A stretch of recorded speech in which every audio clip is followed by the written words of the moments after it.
¿Qué tal, amigas y amigos de Entre Tejas? Bienvenidos a este programa en ocasión de que por fin, luego de muchos años, te lo voy a confesar, maestra Rie, tengo oportunidad de entrevistarte.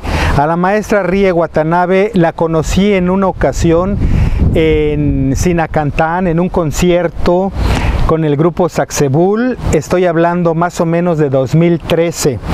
Y me llamó mucho la atención que hubiera una destacadísima intérprete del violín, una gran violinista, con un grupo de etno rock en Sinacantán. Y bueno, la curiosidad se quedó allí, no tuve oportunidad de establecer comunicación con ella. Y no fue sino hasta ahora que he estado visitando frecuentemente la Facultad de Música de la Escuela de la UNICACH, la Facultad de Música de la UNICACH, aquí en Tuxtla. Cuando nuevamente la vi, platiqué con ella, la invité a Entre Tejas TV y muchas gracias por aceptar esta invitación, maestra. Al contrario, muchísimas gracias por esta invitación. No, nosotros estamos muy honrados. Pues les he de contar que también me puse a investigar un poco sobre pues una semblanza curricular de la maestra Watanabe y me enteré de cosas muy interesantes. Primero, en 1986 ella se presentó en Japón, en su país de origen, y estuvo allí una maestra, la maestra Yuriko Kuronuma. Yuriko, casada con un mexicano. Así es. Y creo que ahí se despertó el interés por, claro, primero por la maestra. ¿Por qué no nos va contando, maestra, eso? Sí, cuando yo tenía 4 años de edad empecé con el violín, ¿no? Muy pequeña y no me acuerdo, pero me dicen mis padres que como nos gustaba ir a los conciertos en vivo, mi papá, que habla ruso, entonces me llevaba a ver ballet de Rusia, ¿no? Aunque no pensamos, Rusia y Japón están muy cerca, ¿sí? Entonces sí llegaban los grupos, músicos, también ballet, ¿no? Y entonces sí, primera cosa que me llamó mucha la atención era ballet. Claro. A los 3 años sí me metieron a bailar. Pero como yo era muy chaparra y gordita, la maestra muy exigente, en Japón me dijeron después de 1 año, no, ballet no es para su hija. Entonces, ahora sí, ya abajo del escenario de ballet, ahí estaban los músicos de la orquesta. Y como yo era chiquita y primera cosa que pude ver era violín, entonces sí, yo dije si quería aprender violín. Claro. No. Y después de esto vinieron los estudios de música en Japón. Después ocurre esto con la maestra japonesa radicada en México, y después la oportunidad de hacer estudios de posgrado. ¿En qué universidades? Sí, me gradué de interpretación de violín, ¿no? Ejecución de violín de la universidad que se llama Western Illinois University. Y pues anteriormente sí había estado en la UNAM también. Aquel entonces sí se llamaba Escuela de Música de la UNAM. Y después me fui a Juilliard, que una de las prestigiadas universidades de música en Nueva York. Exacto, claro. Y de ahí sí me mudé a Illinois. Ahorita te digo por qué. Porque tanta competencias tocando la música a mí no me pareció muy bien, ¿no? Para aprender la música en un ambiente mejor. Entonces sí me cambié de la escuela a Western Illinois University, en donde daba más como importancia en la educación musical. Sí, ahí empecé, aunque me gradué con ejecución de violín, pero ya posgrado, sí, la maestría había hecho en Japón en la ciudad de Naruto, Tokushima, prefectura que se llama Tokushima, estudiando la educación musical y etnomusicología al mismo tiempo, y obtuve la maestría de esa universidad que se llama Universidad de Educación de Naruto. Y entonces se entra en contacto, la maestra Rie entra en contacto con México, va a hacer un posgrado en Estados Unidos, regresa a México, empieza a conocer pues Chiapas también, un viaje a Chiapas. Luego fue invitada por orquestas muy importantes en Canadá, pero había algo que no la convencía, que no la llenaba. Este asunto únicamente de la música, que es grandioso por supuesto, pero por su formación humanística sin duda y la etnomusicología, pues empezó a dar clases a niños mexicanos en regiones indígenas, como ocurrió en Chiapas, en la zona de los Altos de Chiapas. ¿Y qué le deja a la maestra Rie esa experiencia? ¿Completa el espíritu, el alma de la maestra estar en convivencia con ellos? Claro. Cuéntenos un poco de eso. La música para mí es una herramienta, un medio para comunicarnos de lo que no podemos comunicar con las palabras. Entonces ahí está, ¿no? Las niñas, niños, jóvenes de ahora, mundialmente están sufriendo, ¿no? En búsqueda de expresión, ¿verdad? Entonces, para mí la música es un medio muy importante para todos nosotros para poder comunicar de lo que no podemos comunicar con las palabras. Y ahí está también la educación, ¿verdad? Sí, aquí en la Facultad de Música estoy dando clases de pedagogía musical. Precisamente aprendemos teóricamente, sí, sobre la historia de pedagogía, de dónde vienen estos métodos que tenemos ahora, hoy en día. Pero ¿qué metodología podemos usar aquí en este ambiente, aquí en Chiapas? Porque es como semillas de plantas. No todas las semillas van a florecer, depende del terreno donde va a estar sembrado, ¿verdad?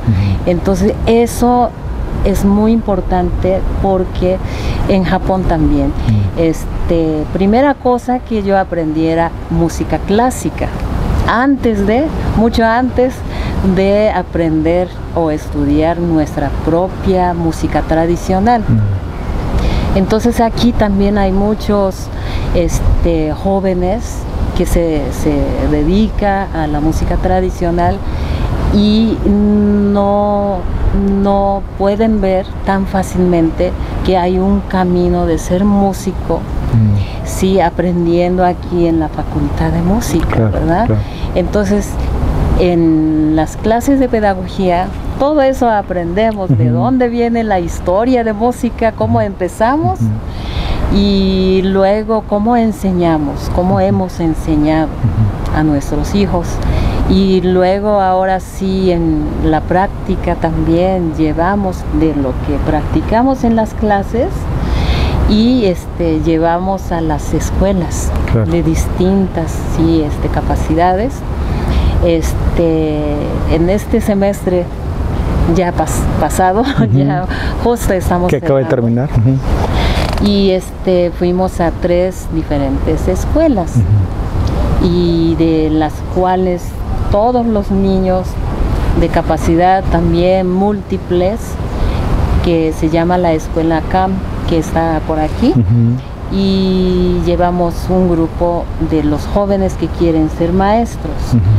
Y ahí dimos un concierto didáctico y los niños estaban muy felices, los que no oyen también disfrutaron la vibración. Y sí, fue muy emotivo porque tanto talento que hay aquí en Chiapas y no hay acceso fácil para llegar a los que necesitan esta música y viceversa, ¿verdad? Los niños que quieren disfrutar la música, pero no tiene acceso fácil. Claro.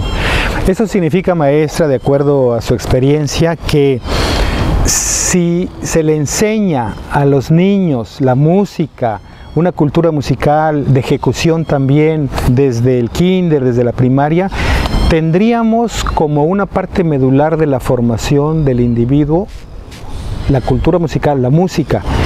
Y eso es lo que se pretende desde la UNICACH, y su contribución es muy importante, llevar este aprendizaje o esta enseñanza a las escuelas. Y seguramente en Japón hay ejemplos de esto. Oaxaca, no vayamos tan lejos, tiene una escuela, no una escuela como el aspecto académico, sino una gran tradición de músicos. Hay poblaciones donde todos son músicos, tienen su actividad profesional, la agricultura, la pesca, la carpintería, pero en la tarde se reúnen a hacer su ritual musical, ¿no? Exactamente, justamente sí, hemos llevado el proyecto de música en Oaxaca. Sí, ya llevamos como ya 8 años, ya pasó.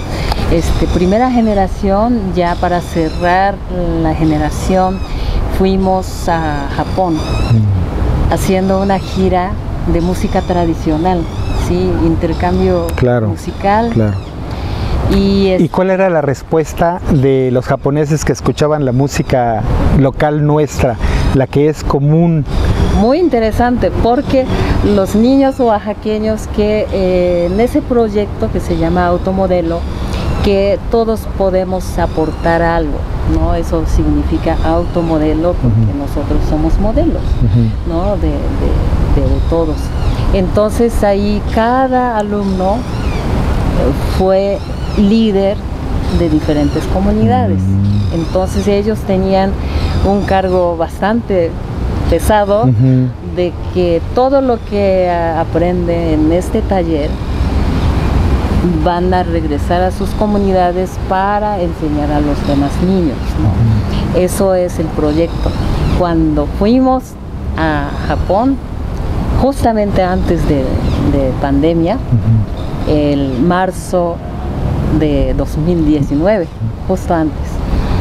Entonces ahí sí, primero cuando llegamos a diferentes escuelas, primaria, secundaria y prepa también, preparatoria, en Japón, y cada escuela tiene su club de música, sí, música tradicional, que tocan, sí, arpa tradicional que se llama koto, y cuando vieron los oaxaqueños, sí, muy traviesos y muy niños, así natural, ¿no? Naturalmente muy vivos, y lloraron. Yo los vi llorando, estaban tan conmovidos de la disciplina que tienen estos niños japoneses, que estaban tocando, pero juntos, todos juntos como uno, ¿no? Eran como 20, sí, niños, músicos tradicionales.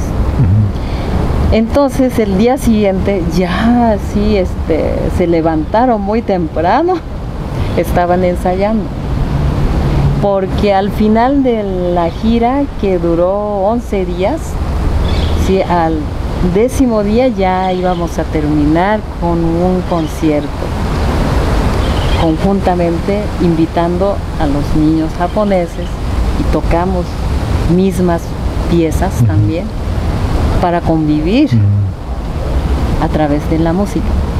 Muy curioso, porque los oaxaqueños, mis alumnos oaxaqueños, me dijeron: maestra, tenemos que ensayar más, ¿no?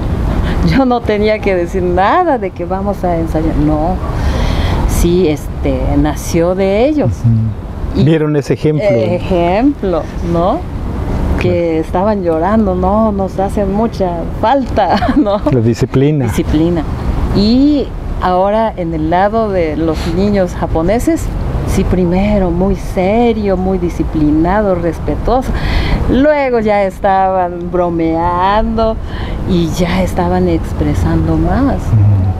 Entonces hasta que sorprendieron sus maestros, ay, nuestros alumnos no van a hablar nada porque son penosos. No, ya juntándose, sí, juntándonos, y los dos sí aprendieron de cosas muy buenas. Claro, claro. Yo quiero decirles que a mí lo que me sorprende es el gran amor de la maestra Rie Watanabe por México, por su cultura. Tiene 12 años ya viviendo en México, trabajando, ofreciendo generosamente también su conocimiento. Hago este paréntesis porque no quisiera que cayéramos en una comparación falsa de la disciplina japonesa con un poquito el aspecto lúdico mexicano, chiapaneco, oaxaqueño. Pero quisiera preguntarle, maestra, obviamente no se puede comparar con el cartabón japonés a los niños mexicanos ni a la inversa, pero ¿qué encuentra de diferente en los niños mexicanos, en su creatividad, en su música, en su expresión? Bueno, es con una palabra, es instintivo. Sí, contando con los años que había estado en la Ciudad de México, ya llevo como 20 años aquí en México. México para mí es, sí, un lugar, para mí es como mi propio país, ¿no? Sí, ni puedo decir que es mi segundo país, porque ya viene siendo como primer país, ¿no? Para mí, en donde me enseñaron ser natural, sí, instintivo. Eso lo. Pero con la formación de la disciplina. Sí, entonces, ¿por qué no juntemos? Sí, claro. Los dos países que pareciera que estamos muy lejos, pero hay cosas en común. Claro. Hay cosas en común como que, bueno, la tradición, claro, ¿sí? De la comida, de lenguas, sí, el concepto de respetar a los más grandes de edad, eso sí tenemos. Por eso me gusta vivir en las comunidades. Ahorita vivo cerca de Cruzón, ahí sí, con la familia de mi esposo, que es tzotzil hablante, y hay mucho respeto a los abuelitos, los sabios, ¿no? Claro. Para aprender de ellos. Claro. Ajá, y hay tantas cosas en común que no conocemos por no convivir, porque no es tan fácil ir hasta allá o que venga para acá, pero poco a poco estamos haciendo a través de la música. Y eso es muy paradójico, porque no sé si usted sepa que la mayor antigüedad de las relaciones exteriores de México con un país es con Japón. Claro. Fue el primer país con el que hubo relaciones, y estamos hablando, no lo recuerdo exactamente, pero estamos hablando de 3 siglos o un poco más, creo. Existe una comunidad japonesa importante en la región de Acapetagua. Estuvo en una ocasión uno de los emperadores japoneses aquí visitando la colonia japonesa. ¿Usted ha convivido con los japoneses de Acapetagua? Qué bueno que mencionas, porque sí, de Acacoyagua.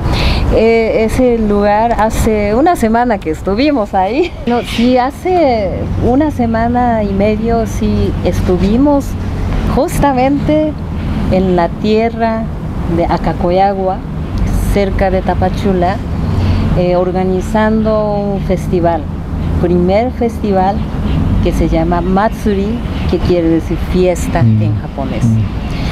Y justo sí, me llamaron ahí para apoyar en la cuestión cultural. Entonces sí, desde aquí invitamos a marimbista Keiko Kotoku, con pañuelo rojo, sus compañeros, y Miyuki Kojima, otra maestra marimbista, también varios compañeros. Fuimos desde acá a Acacoyagua. Ahí fue el primer asentamiento de inmigración japonesa desde hace 125 años. Claro, sí, yo sabía. He visto, maestra, en un par de conciertos anteriores aquí en Tuxtla justamente, a colegas suyas japonesas. Ellas, ¿cómo supieron? ¿Vinieron por invitación suya o qué ocurrió con ellas? Yo creo que no fue la invitación mía, pero antes de que Keiko viniera todavía a veces sí reímos, ¿no? Cuando Keiko no sabía nada sobre Chiapas, me llamó por teléfono, ¿no? ¿Y cómo es Chiapas tú que ya estás allá? ¿Y cómo es? Y yo todavía explicando, sí, hay calor acá, y calor humano también, y todo eso, ¿verdad? Una vez que ya Keiko había estado aquí, ya tiene más vínculos y vienen más japoneses acá a estudiar. Sí. Ajá, y tiene tradición de marimba ahí en Japón. Sí, yo recuerdo que los festivales de marimba hace 10, bueno, más. Desde 1997 vi el primer festival de marimba, Festival Internacional de Marimba, y sí, a mí me llamaba la atención en aquella época que venían japoneses, ejecutantes japoneses, y con un instrumento como una marimba, sin ser un xilófono, pero ya era la marimba japonesa, ¿no? Claro. Sí, sí, sobre todo, sí empezamos. Yamaha. Ajá, maestra Keiko Abe, sí, todavía me acuerdo cómo. Sí, claro. Toca. Claro. Sí. Bueno, yo quise aprovechar para hacer este recuento de la estancia de la maestra Watanabe en México y en Chiapas principalmente. Pero también quisiera que habláramos un poco de música, porque esa disciplina de que habló, pues la lleva consigo. Escucharla es una delicia y es en realidad un despliegue de virtuosismo, maestra. Yo sé que la humildad japonesa no permite esas cosas, pero hay que reconocer que así es. ¡Qué maravilla! Gracias, sí. ¿Qué ha pasado con los alumnos? ¿Cuántas generaciones de alumnos suyos van destacándose, están en otros países? Sí, cuando yo empecé a enseñar, ya desde hace más de 30 años, ¿verdad? Más bien un poco más, porque cuando yo tenía justo 19 años, ya estaba dando clases en la Academia de Maestra Yuriko Kuronuma. Y en la Ciudad de México. Ajá, en la Ciudad de México, y yo dije, no, todavía estoy en el proceso, no tengo preparación para enseñar, pero mi maestra me dijo, no, si enseñando tú estás aprendiendo, ¿no? Y tenía unos alumnos que tenían 17 años, o sea... 2 años menores. Sí, la misma edad, ¿no? Y así ya aprendí, y también aprendí la importancia de la pedagogía, porque no es enseñar por enseñar la técnica, porque es dar herramientas sin enseñar para qué y por qué, ¿no? Entonces, sí, la música, la técnica es una herramienta de lo que realmente sí expresar y dar mensaje, pero si uno no tiene mensaje, si no crece adentro, ¿para qué sirve la herramienta, no? Sería algo vacío, una ejecución vacía. Háblenos un poquito más de ese aspecto pedagógico, porque por lo regular cuando uno tiene oportunidad de entrevistar a una ejecutante sobresaliente, pues de música, de todo eso, pero el aspecto didáctico no lo tocamos.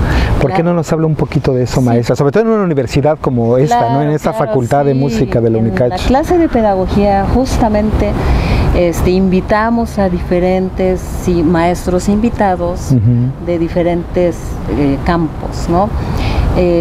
Por ser maestros, pero maestros y pedagogos son parecidos pero diferentes. ¿Sí? Maestros son los que estamos en práctica y pedagogo es un poco más que eso, ¿no? Ojalá que podamos ser todos los dos. Claro. Pedagogo. O sea, Paganini no sería un buen pedagogo. No.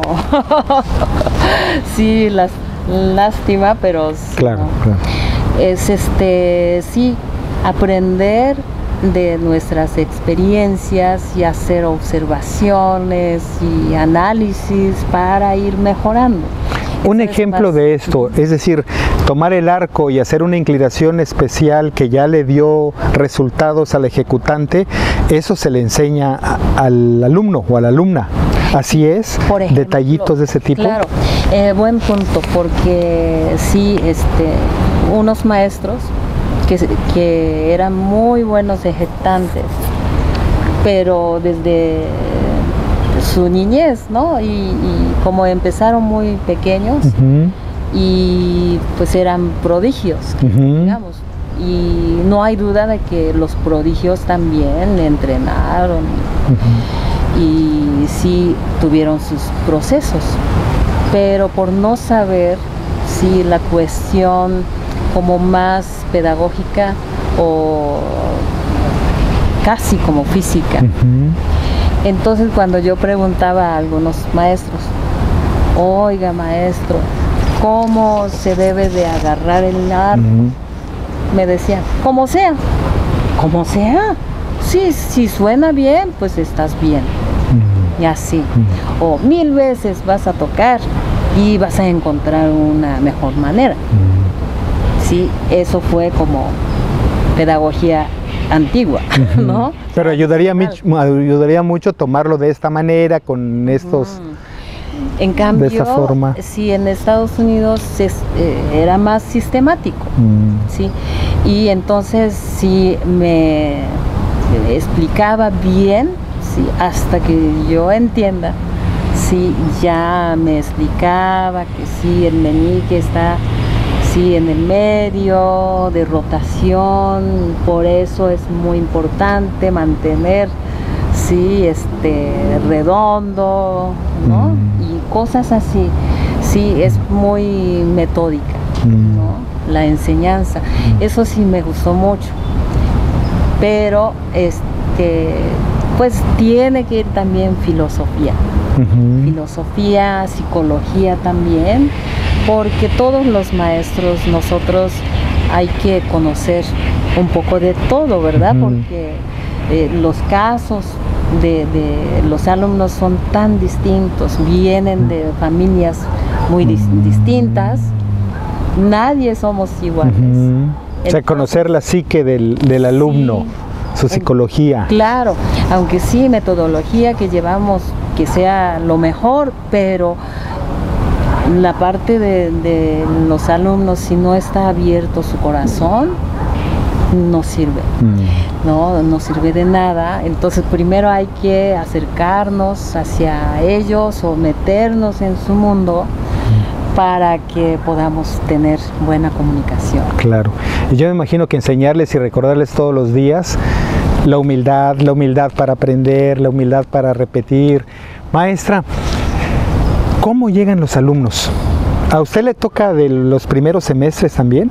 Sí. ¿Cómo llegan los alumnos en cuanto a formación musical en sus respectivas escuelas? En bachillerato de Las Margaritas, en la preparatoria de Tonalá, ¿no? ¿Cómo llegan preparados musicalmente? Sí, aquí vienen desde SIM, que se llama, sí, es infantil, ¿verdad? Nivel infantil, luego sigue preuniversitario, sí, para preparar por 6 semestres y para entrar a la licenciatura. Y entonces no nada más técnicamente hay que prepararnos, sino hasta que cómo tomar las combis y todo eso es importante, ¿verdad? Sí, tengo una alumna de jazz, pero preuniversitario, en el nivel preuniversitario, que ella viene de Chamula, San Juan Chamula, y sí, casi hay que ser como su mamá. Claro. Sí, enseñar porque nunca había salido de su casa. Claro. Sí. Y escuchar también la música romántica, la barroca, claro, la neoclásica. ¿Y por qué jazz? Porque ella viene de familia de músicos tradicionales. Entonces, Sí, aunque yo estoy en la sección de música clásica, veo por cada caso de los alumnos, cuando veo que su formación es música tradicional o popular o jazz o clásica, ajá, entonces ahí sí hay diferentes caminos, ¿sí? Misma música, sí, misma preparación que les damos técnicamente, pero a través de la música también estamos viendo el contexto de cada alumno. Ya. Maestra, estoy escuchando ahorita el sonido frondoso de los árboles, el viento, todo esto. Hay mucha diferencia entre lo que yo con oídos chatos escucho y lo que escucha una mujer tan musical como usted, o un músico o un compositor. Creo que sí, pero todos somos musicales. Eso sí, estoy muy segura de eso. Pero cuando sí entrenamos nuestros oídos, entonces, por ejemplo, sí, me gustaría también tocar una pieza que me nació. Sí, claro, queremos escucharla también. Queremos demostrar que el lenguaje es universal, el de la música. Claro, aprendo mucho de la naturaleza. Entonces, en nuestra cabaña, que es su casa, su cabaña, en los altos, cada mañana me levanto a las 6, 7 de la mañana con los cantos de pájaros. Y ahí sí, es increíble cómo están comunicándose con sus cantos. Y corresponde, ¿sí? Y cada canto pareciera que es iguales, pero no, van cambiando, ¿no? Y son grandes compositores. ¿La maestra Rie Watanabe también compone? Sí, entonces sí, con la ayuda de la naturaleza, sí, les voy a mostrar una composición. Pues vamos a escucharla. Yo creo que eso nos va a decir mil cosas más que lo que podamos estar conversando. Maestra, vamos a escucharla, pero no quiero antes sino agradecer mucho esta oportunidad en este mágico lugar, en verdad, y agradecerles a ustedes, por supuesto, el que nos hayan acompañado en esta ocasión en Entre Tejas TV. Nos vemos pronto, cuídense mucho, que estén bien. Vamos a escuchar la maestra. Ustedes, en esta naturaleza, una canción de cuna a la madre tierra que me nació escuchando a los pájaros cantando. Primera introducción no está compuesta por mí, sino por los pájaros.